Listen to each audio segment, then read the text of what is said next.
The regime's Nicholas explaining what became of his first wife and their child underlines the dysfunction at the heart of his marriage to Chancellor Elena. Kate Winslet's third HBO miniseries is a biting political satire and follows a crumbling authoritarian regime in a fictional, Central European nation. Winslet plays the nation's chancellor, Elena Vernum, who on the surface projects total authority and calm, but behind the scenes is riddled with insecurities and doubts. The regime's chancellor also suffers from an illness, meaning she shuts herself away from her people.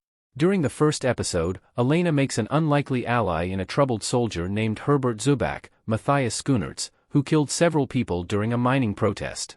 Elena is also married to Guillaume Gallien's Nicholas, but while it's clear he loves her, there's a frostiness to their relationship. Nick seems suspicious of Herbert's influence on her during the ending of the regime episode 1, and he's almost certainly right to be alarmed. Nicholas reveals he abandoned his wife and child to marry Elena in the regime. A key subplot during episode 1 involves Elena trying to secure a cobalt mining deal, since the economy of the regime's unnamed country is in dire straits. During a tense dinner with the CEO of this mining company, Nicholas reveals he met Elena in Paris when they were both studying medicine. It turns out Nick was married with a child at the time, but Elena was very persuasive. Elena later returned home, while he stayed in Paris with his family. From the way he recounts this charming tale over dinner, Nick dropped them with barely a second thought. Considering he hasn't seen them in at least 7 years, it's unknown what became of Nicholas' wife and child after he left Paris. This could be a storyline the regime will return to in future episodes, especially since Elena's government is already showing signs of decay. Is Oscar actually Nicholas and Elena's son? His role explained. It's easy to miss a key line about the regime's Oscar.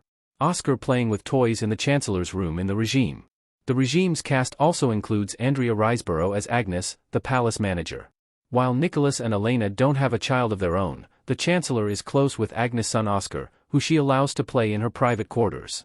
Later, when Elena is recovering from an attempted assassination, Agnes reveals Oscar has been asking to see her. Elena is even concerned for the boy's health, reminding him he needs to take his epilepsy medicine. It's possible to miss the dialogue revealing Agnes is Oscar's mother, which might lead to confusion with some regime viewers about his exact relationship to Elena. Perhaps Elena and Nicholas can't have, or didn't want, children, with Oscar possibly standing in for the child Nick abandoned. Sadly for Oscar, he's not growing up in the most nurturing environment.